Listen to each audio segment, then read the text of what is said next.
아멘. 오늘 은혜 주실 기록된 하나님 말씀, 빌립보서 4장 4절에서 7절까지 말씀입니다.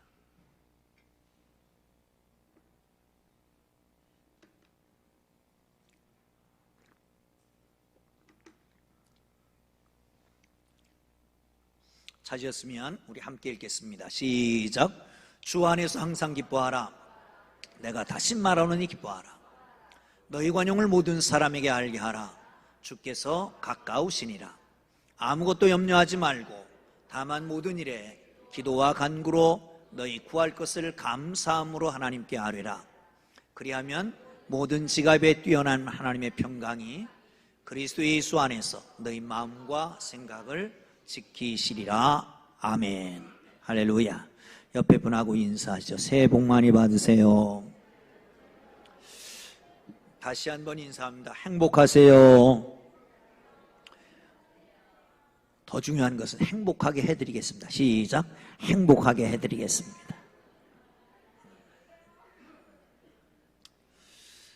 그림을 한 장 보여드리려고 합니다.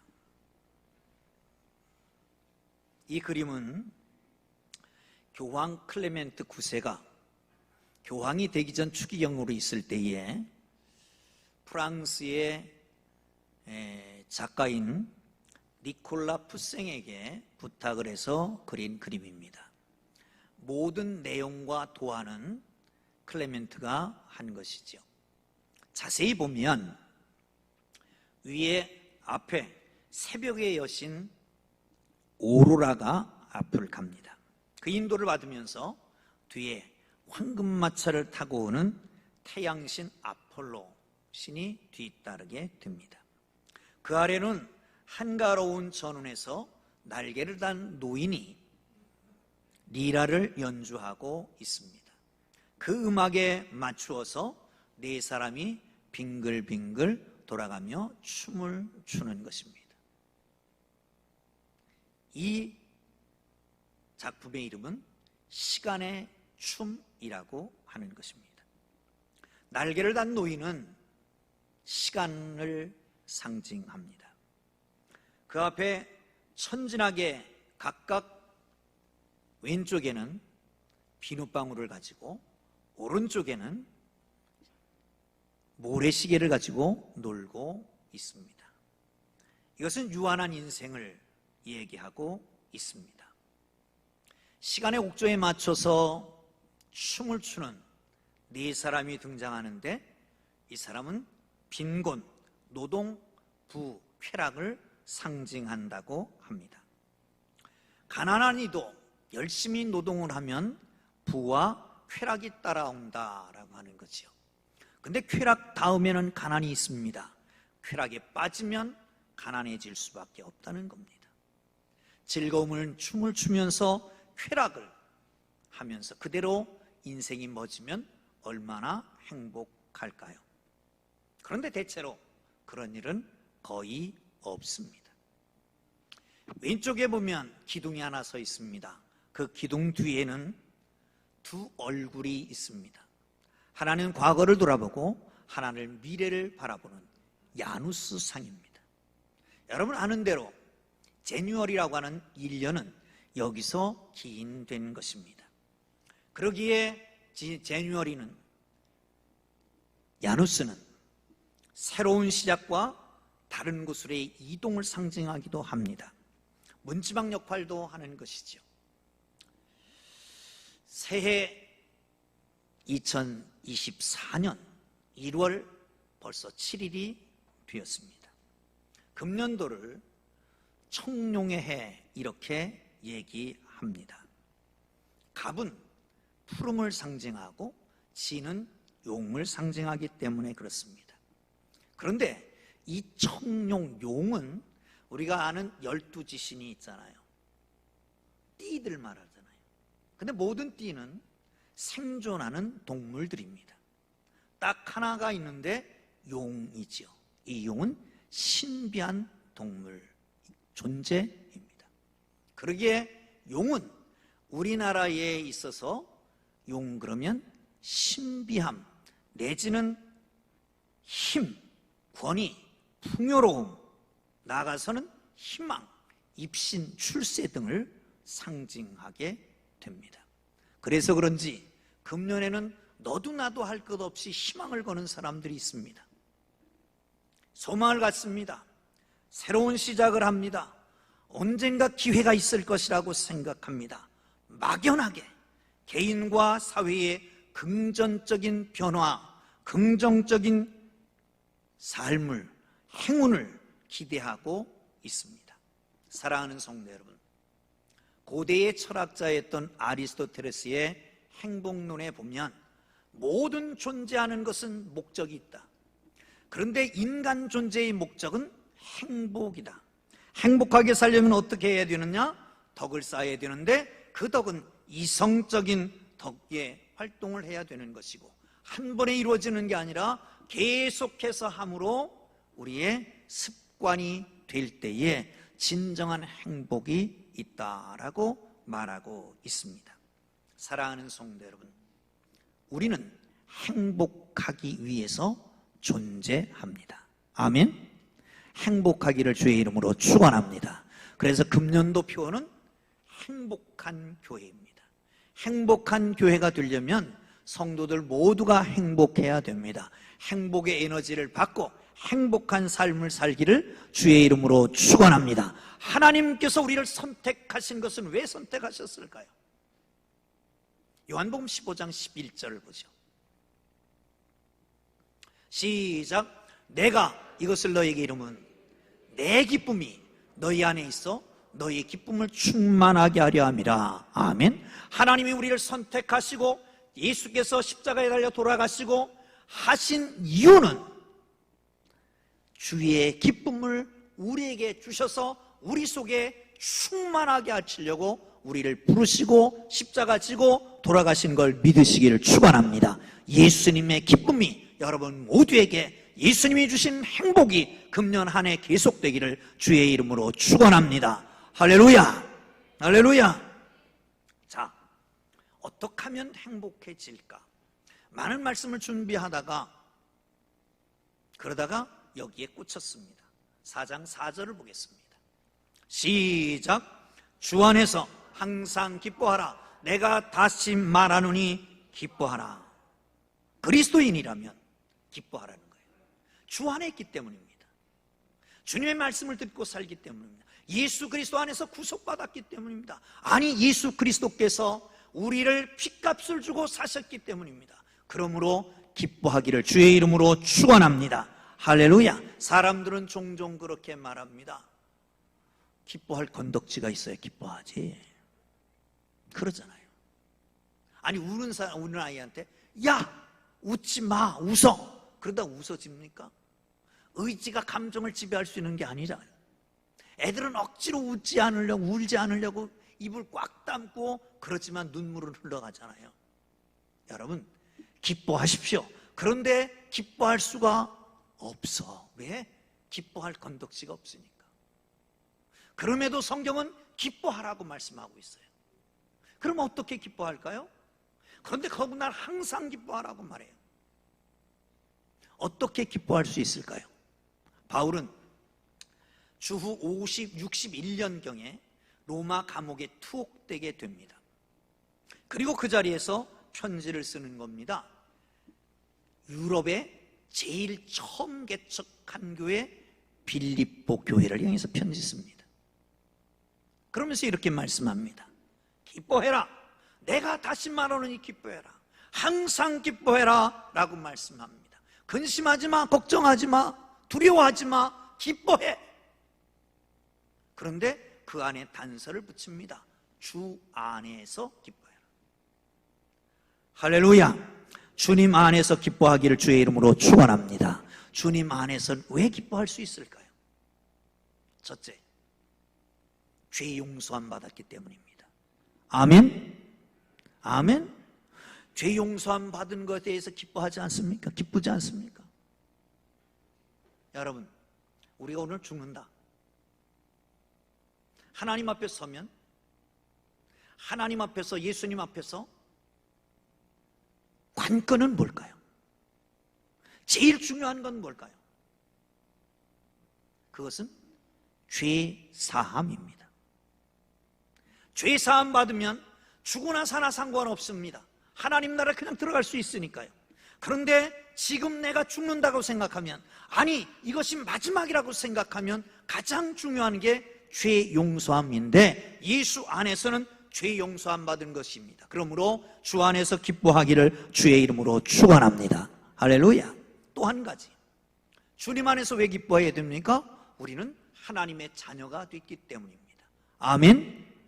여러분, 하나님의 자녀는 내가 책임져요. 내 아들 내 딸은 내가 책임지잖아요.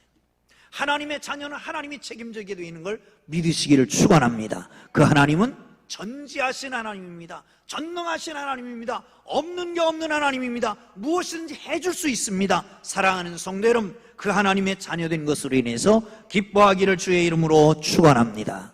아멘. 주님 안에서 왜 기뻐해야 됩니까? 그의 일꾼 되었기 때문에 기뻐하는 겁니다. 사랑하는 성도 여러분, 생각해 보십시오. 여러분의 일을 누구에게 맡깁니까? 요즘 많은 사람들이 이력서를 가지고 여기저기 내고 다닙니다. 한 번 이력서 들어오기 시작하면 100통도 넘고 300통도 1000통도 된답니다. 그런데 누구를 씁니까? 마음에 들어야 씁니다.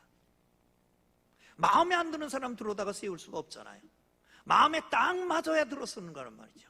그런데 사랑하는 성도 여러분, 우리는 주 안에서 주께서 우리에게 일을 맡겨주신 것을 인해서 기뻐하기를 주의 이름으로 축원합니다. 아무에게나 맡긴 게 아닙니다. 성가대 아무에게나 맡긴 게 아닙니다. 찬양대 찬양대로 이름이 바뀌었죠. 찬양대 아무에게나 맡긴 거 아닙니다. 주일날 빠지면 안 됩니다. 목장 아무에게나 맡긴 게 아닙니다. 하나님께서 꼭 맞으니까 맡긴 겁니다. 사랑하는 성도 여러분, 우리에게 집사, 권사, 안수집사, 장로의 직분을 그냥 아무렇게나 맡긴 게 아닙니다. 하나님께서 마음에 맞으니까 시키는 것을 믿으시기를 축원합니다. 할렐루야. 뿐만 아니라 여러분 생각해 보세요. 그 크신 하나님이, 그 존귀하신 하나님이, 그 하나님께서 나를 들었어요. 나 아니면 다른 사람 못 쓰겠습니까? 저는 목사가 된 다음에 그런 생각을 했습니다. 다 포기하고 목사가 됐다고. 그런 사람들이 많아요. 그래, 잘났다. 나는 아무것도 어디 쓸 데가 없는데 하나님이 불러주셔서 하나님이 쓰시니까 감사하다. 사랑하는 성도 여러분, 미력이 남아. 내가 쓸모없는 인생이지만 하나님께서 나를 불러서 나를 사용하시니 감사하고 기뻐해야 되지 않겠습니까? 할렐루야. 아멘. 아멘. 여러분, 쓰임받은 것을 생각하면 주 안에서 감사하지 않을 수가 없는 것 아니냐 말이죠. 그렇습니다. 또 한 가지 기억해야 될 것은, 그러기에 주님 안에서 나를 봐요. 주님 안에서 다른 사람을 보고요. 주님 안에서 일도 보고요. 사역도 주님 안에서 할 수 있기를 주의 이름으로 축원합니다. 그런데 사탄은 교묘하게 우리 눈가림을 합니다. 속입니다. 주님 밖에서 나를 보게 만듭니다. 주님 밖에서 내가 나를 보면 어떨까요? 지질이 못난이가 보이죠. 죄인으로 보이죠. 더럽고 추한 인생으로, 열등감에 가득 차고 우울한 모습으로 내가 보일 수 있습니다. 주님 아니로 주님 밖에서 다른 사람을 보면 판단하고 정죄하게 되어 있습니다. 주님 안에서 나를 보면 내 창조된 내 모습이 어떤가를 볼 수도 있잖아요. 시편 136편 14절을 봅니다. 시편 136편 14절 시작. 내가 주께 감사하오면 나를 지으심이 신묘망측하심이라. 주의 행사가 기이함을 내가 내 영혼이 잘 아나이다. 아멘. 나를 지으심이 신묘망측하니이다. 이거는 개역성경인데 그대로 띄었습니다. 신묘망측하다라고 하는 것은 걸작품입니다. 이것은 명품입니다. 여러분, 명품이 왜 비쌉니까? 몇 개 안 만들어서 비쌉니다. 지난 연말에 남녀비 도여비가 교회에 왔더라고요. 근데 아직도 분간을 못하겠어요. 이게 남녀비인지 이게 도여비인지. 우리 교회 쌍둥이 김선업 장로님네 아들. 근데 오래 같이 있었던 목장 식구들은 다 알아요. 이게 남녀비고 이게 도여비고. 오래 함께 신앙생활했던 사람들은 다 알더라고요. 남녀비 도여비를 분간해. 나는 아직도 분간하지 못하지만. 그러니까 똑같은 사람은 없다는 거예요. 인구가 80억입니다. 80억 가운데 나랑 똑같은 사람이 없어요. 그게 명품 아닙니까? 하나님께서 나를 특별히 빚은 명품인 것을 생각하고 특별한 걸작품인 것을 생각하고 하나님 앞에서 감사하기를 주의 이름으로 축원합니다. 기뻐하기를 주님 이름으로 축원합니다. 여러분, 그뿐만 아니에요. 이렇게 걸작품으로 만들었는데 죄를 지어서 사탄에게 팔렸어요. 근데 하나님께서 예수 그리스도의 핏값을 주고 사셨어요. 모든 물건은 대체 가치가 있습니다. 이걸 살려면 이만큼의 돈을 줘야 사는 거예요. 그러니까 돈을 많이 주면 그만큼 비싸고 좋은 거지요. 나를 하나님께서 사시는데 예수 그리스도의 핏값으로 사셨다는 거예요. 예수 그리스도의 핏값만큼 내가 귀하다는 거 아니겠습니까? 하나님 안에서는. 그러니 하나님 안에서 기뻐하지 않을 수가 없는 거죠. 인상 쓰지 마십시오. 화내지 마십시오. 어느 글을 본 적이 있습니다. 어느 병원 게시판에 알림글이었습니다. 이런 내용이 있었습니다. 어느 병원에 전갈에 물린 사람이 입원했다. 하루 만에 완치되어서 퇴원했다. 어느 뱀에 물린 사람이 3일 만에 완치되어서 퇴원했다. 미친 개에 물린 사람이 7일 만에 퇴원했다. 사람에게 물린 사람은 수주가 되는데 아직도 혼수 상태에 있다. 아니, 이게 사실이래요. 그런데 학자들의 말에 의하면 인간에게는 코프라보다 더 강한 맹독성을 가지고 있다는 거예요. 물면 죽어요. 죽이고 싶은 사람 있으면 물으십시오. 화를 내고. 그런데 웃고 편하고 행복하게 산 사람의 타액을 검사했더니 독성을 중화시키고 암세포를 죽이는 호르몬이 다량 분비되었다는 것을 알 수 있었다는 겁니다. 어린아이는 하루에 400번 내지 500번을 웃습니다. 어른들은 15번 내지 20번을 웃습니다. 특별히 한국의 남자들은 3번을 웃습니다. 왜? 마지 못해서 웃고 기가 막혀서 웃고 할 수 없이 어쩔 수 없어서 웃고. 좀 웃고 사세요. 웃고 사세요. 신앙생활 잘하는 사람 어떤 사람이냐? 늘 웃고 이쁘게 웃고 사는 사람입니다. 아멘? 그래도 안 웃네. 그런데 보세요. 왜 안 웃나 생각했더니 아니, 아주 좋은 걸 보여줘도 옛날에 다 봤던 거야. 웃을 게 없어. 재밌는 얘기를 해줘도 옛날에 다 들었던 거야. 웃지 않아. 더 큰 문제는 웃을 힘이 없어. 근데 문제는 뭐냐 하면 그렇게 웃음이 적어지다가 웃지 않으면 하나님이 데려가신다는 겁니다. 빨리 가고 싶으면 웃지 마십시오. 여러분, 주님 안에서 항상 기뻐하기를 주의 이름으로 축원합니다. 주님 안에서 행복하기를 주의 이름으로 축원합니다. 예수 안에서 죄사함 받은 것으로 인해서 기뻐하고 하나님의 자녀된 것으로 인해서 기뻐하고 뿐만 아니라 하나님의 일을 맡기심에 그 일에 감사하면서 기뻐하기를 주의 이름으로 축원합니다. 그런 행복한 교회가 되기를 바랍니다. 할렐루야. 자, 5절을 보겠습니다. 시작. 너희 관용을 모든 사람에게 알게 하라. 주께서 가까우시니라. 아멘. 관용을 모든 사람에게 알게 해라. 여러분, 세상에는 옳은 것과 그른 것이 있습니다. 정직한 사람은 옳다 그르다를 말할 줄 알아야 합니다. 그런데 옳은 것보다 더 큰 것이 있습니다. 옳은 것보다 더 깊은 것이 있습니다. 옳은 것보다 더 높은 차원이 있습니다. 그것이 바로 관용입니다. 잘못했어요. 잘못했다고 지적하면 그 잘못한 사람이 마음에 상처가 있을까 봐 못하고 참아주는 거예요. 이게 관용이에요. 관용을 영어 성경에서는 젠틀리스라고 번역을 했습니다. 젠틀맨 아시잖아요. 젠틀한 건 뭡니까? 좀 주일날 젠틀하게 하고 오십시오.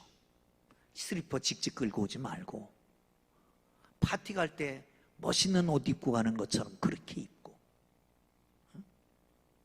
그렇게 좀 멋지게 하고 오면 좋잖아요. 그런데 그게 젠틀맨은 아닙니다. 신사는 어떤 사람이냐? 다른 사람을 보고 묵묵히 참아주는 사람입니다. 관용하는 사람입니다. 여러분, 어린이들, 우리의 자녀들을 잘못한 것 타내기 시작하면 하루 종일 타내야 됩니다. 그런데 참아주잖아요. 내일은 나아지겠지, 금년 내년은 좀 나아지겠지, 참아주잖아요. 그게 관용입니다. 언젠가 한 여집사님이 왔습니다. 목사님 못 살겠어요, 못 살겠어요. 왜요? 그랬더니 우리 남편 말이에요. 지만 알아요. 잔소리는 왜 그렇게 많은지 모르겠어요. 아구 못 살겠어요. 제가 뭐라고 그랬게요? 철이 덜 들어서 그래야. 아니 나이가 몇 개인데 철이 덜 들어요? 그래도 아직 철이 덜 들었어. 그랬더니 며칠 후에 기부스를 하고 왔어요. 봤더니 철심을 듣고 왔다고. 그 철이 아니잖아, 그치? 여러분, 이게 무슨 말이냐 하면 조금 더 참고 관용하고 기다려봐, 그 얘기입니다. 기다려봐. 사랑하는 성도 여러분, 그런데 관용은 기쁨과 병행해야 합니다. 여기서 생각해야 될 게 있습니다. 우리가 자녀들, 모든 관계 다 마찬가지입니다. 내 속이 기쁘고 행복하고 편안하면 그냥 묻어 넘어갑니다. 그런데 조금 문제가 있고 슬픔이 있으면 화부터 냅니다. 우리의 자녀들은 어떨까요? 요즘 애들은, 여기 아이 있는 사람들이 별로 없는데 영악합니다. 다 압니다. 똑같은 일을 했는데 어떤 때는 화내고 어떤 때는 화를 안 내. 문제가 어디 있어? 저쪽 문제지 내 문제는 아니다. 아버지 엄마 문제지 내 문제는 아니라고 생각하는 거예요. 똑같은 문제가 어떤 때는 화내고 어떤 때는 안 내고 어떤 때는 징계라고 어떤 때는 아니니까 이게 헷갈리는 거지. 그러니 결국은 어떻게 할까요? 잘못한 걸 회개하지 않고 언제나 저쪽, 에이 엄마 아빠 싸우더니 불통이 나한테 튀겼네, 뭐 이런 거죠. 화낼 사람 치면 무언가 기분 나쁜 일이 있는가 보다, 그렇게 생각하는 거죠. 그 회개해야 됩니다. 사랑하는 성도 여러분, 그렇습니다. 관용을 베풀기를 주님의 이름으로 축원합니다. 할렐루야, 할렐루야. 이게 히브리인들의 민화집에 나오는 얘기입니다. 성경 찾아보면 없어요. 어느 날 아브라함이 텐트 앞에 나와서 쉬고 있는데 노인이 저기서부터 오는 거예요. 보니까 남루한 옷에 다리는 질질 끌고 허리는 굽어지고 먹지도 못한 것 같고 맨날 며칠 굶었는지 모르는 것 같아요. 문 앞에 오더니 주인장, 여기 함부로만 묵어가면 안 되겠냐고. 아브라함이 어떻게 했어요? 아이고, 어서 들어오시라고 발을 깨끗하게 닦아드렸습니다. 그리고 맛있는 음식을 준비해서 갖다 드렸습니다. 헛지겁 먹는 거예요. 아니, 노인장, 기도를 하고 잡숴야죠. 기도? 신이 어디 있어? 밥이 내 신이지. 화가 불 끝났습니다. 아니 여보, 하나님이 없다고? 밥이 하나님이라고? 나가! 내쫓아 버렸습니다. 그날 밤에 꿈을 꿨어요. 하나님이 찾아오셨대요. 아브라함아, 예, 너 오늘 손님 왔었지? 아, 왔었지요. 하나님도 아시는군요. 그런데 어떻게 했냐? 내쫓았습니다. 왜 내쫓냐? 아, 글쎄 아시잖아요. 먹을 걸 줬더니 기도도 안 하고 먹으면서 그게 바로 신이라고 그러고 하나님을 무시해서 내쫓았습니다. 하나님이 그러시더랍니다. 얘야, 내가 그 사람을 위해서 80년을 기다렸다. 근데 너는 하룻밤도 못 기다리니. 내가 그를 위해서 80년을 기다렸는데 너는 그 때문에 하루도 못 기다리냐? 사랑하는 성도 여러분, 주님이 가까워 오십니다. 그러기에 관용하라고 그럽니다. 조금만 있으면 주님 오실 겁니다. 지금 관용한 거 다 보상해 주실 것입니다. 주님 오시면 주님한테 우리는 어떻게 빌까요? 하나님, 나 잘못 많아요. 은혜로 덮어주세요. 관용을 빌 것 아닙니까?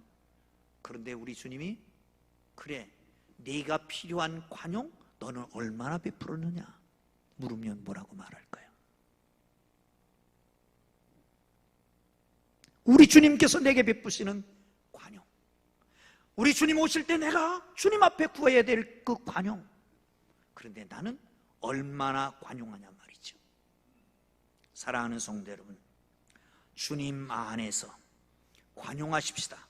이해하십시다. 상대방 입장에서 배려하고 상대방에게 내 생각, 내 위치, 내 방식을 강요하지 말고 진리 때문이 아니면 모든 것을 인정하고 관용하는 하나님의 사람들 되기를 주의 이름으로 축원합니다.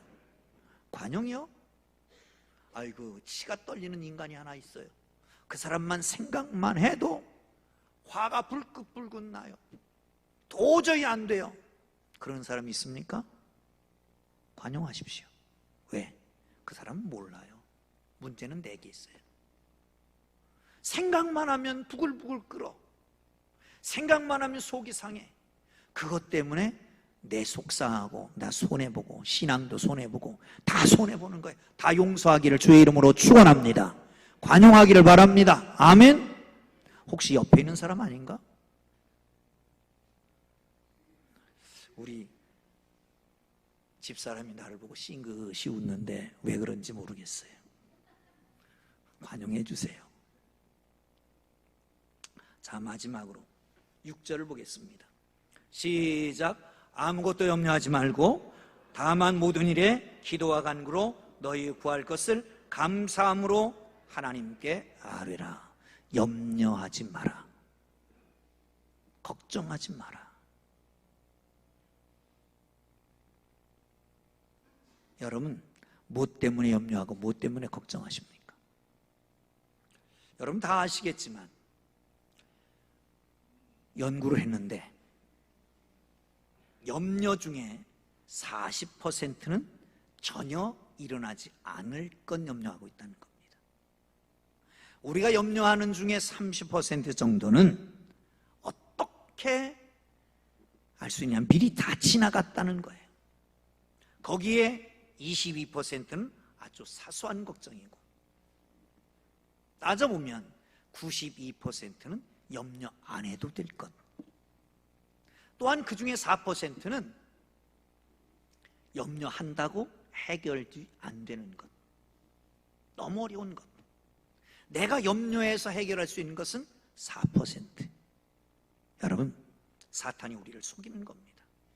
자꾸 염려하게 만드는 겁니다. 믿는 사람과 믿지 않는 사람의 차이는 염려만 하느냐 기도하느냐의 차이입니다. 아멘. 염려 없는 사람 손 한번 들어보세요.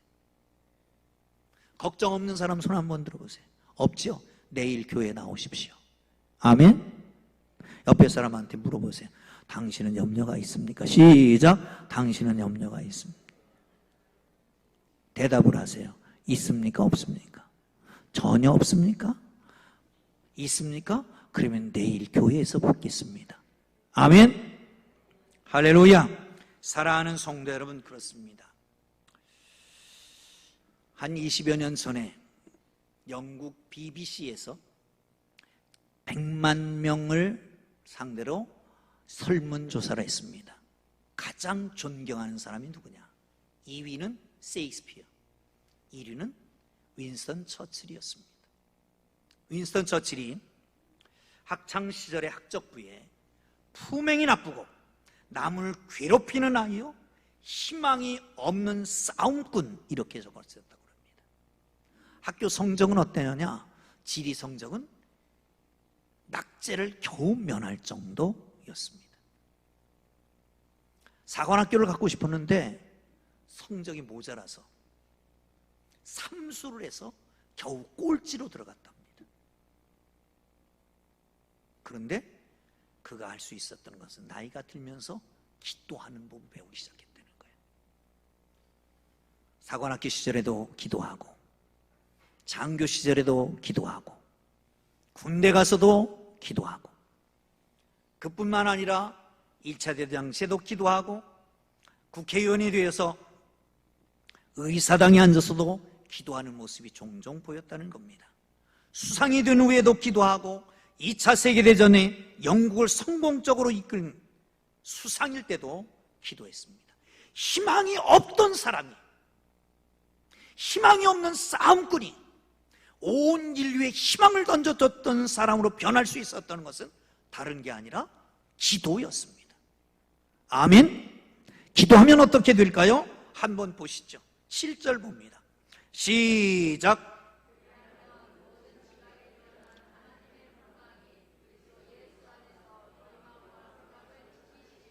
그리하면, 기도하면 하나님의 평강이 얼만큼, 그의 모든 지각에 뛰어난 하나님의 평강이, 지각, 언더스탠딩입니다. 이해할 수 있는 겁니다. 생각할 수 있는 겁니다. 생각할 수 있는 것인데 뛰어난, 지각에 뛰어난, 생각할 수 없는, 생각을 초월한, 모든 것의 생각을 초월한 하나님의 평강으로 채워주실 줄 믿으시기를 축원합니다. 할렐루야. 그게 기도의 능력입니다. 염려 근심하는 것은 예수 믿는 사람 아닙니다. 예수 앞에 맡기고, 염려 근심은 기도의 제목이 되기를 주의 이름으로 축원합니다. 아멘. 할렐루야. 그래요. 마지막 한 가지 얘기하고 마치려고 그럽니다. 유럽의 유명한 심리학자들, 상담가들, 정신과 의사들 2,000명이 모여서 컨퍼런스를 했습니다. 그리고 마지막에 이 늘 사람을 접촉하는 사람들이, 심리를 생각하고 정신세계를 생각하는 사람들이 분석해서 사람들이 행복하게 하는 데 꼭 필요한 것이 무엇이냐 라고 하는 것을 정리를 했습니다. 첫 번째, 사랑. 두 번째, 기쁨. 세 번째, 평화였습니다. 여러분, 사람을 행복하는 게 뭐예요? 사랑, 기쁨, 평안. 어디서 많이 들어본 거죠? 어디서요? 갈라디아서 5장에 보면 성령의 열매, 사랑, 희락, 화평, 그거잖아요. 오늘 본문을 조금 바꾸면, 관용을 사랑이라고 말하면 바로 기쁨, 관용, 그리고 평강 아니겠습니까? 세상을 보면 평안이 없습니다. 계속 쌈박질합니다. 우크라이나, 저기 이스라엘, 북한에서도 꽝꽝 쏴대고, 그리고 이제 미사일의 탄두, 핵탄두를 적재할 수 있게끔 기술이 발달되었고, 사회적으로는 어떻습니까? 말도 안 되는 일이 일어나고 있잖아요. 마약, 연쇄살인 사건, 아동 청소년 성범죄 사건, 말이나 되는 얘기입니까? 이런 사회 속에서 우리가 진정으로 행복하려면 어떻게 해야 될까요? 주님 안에서 기뻐해야 됩니다. 예수 그리스도께서 우리의 죄를 사하시고 하나님의 자녀 삼으시고 하나님의 일을 맡겨주신 데에 대해서 감사하고 기뻐하기를 주의 이름으로 축원합니다. 모든 사람을 관용으로 다 용서하고 품어주기를 주의 이름으로 축원합니다. 아버지 하나님께 기도하고 간구해서 평안이 넘치는 삶에 대해서 진정한 행복이 여러분 모두에게 있기를 주의 이름으로 축원합니다. 기도합니다.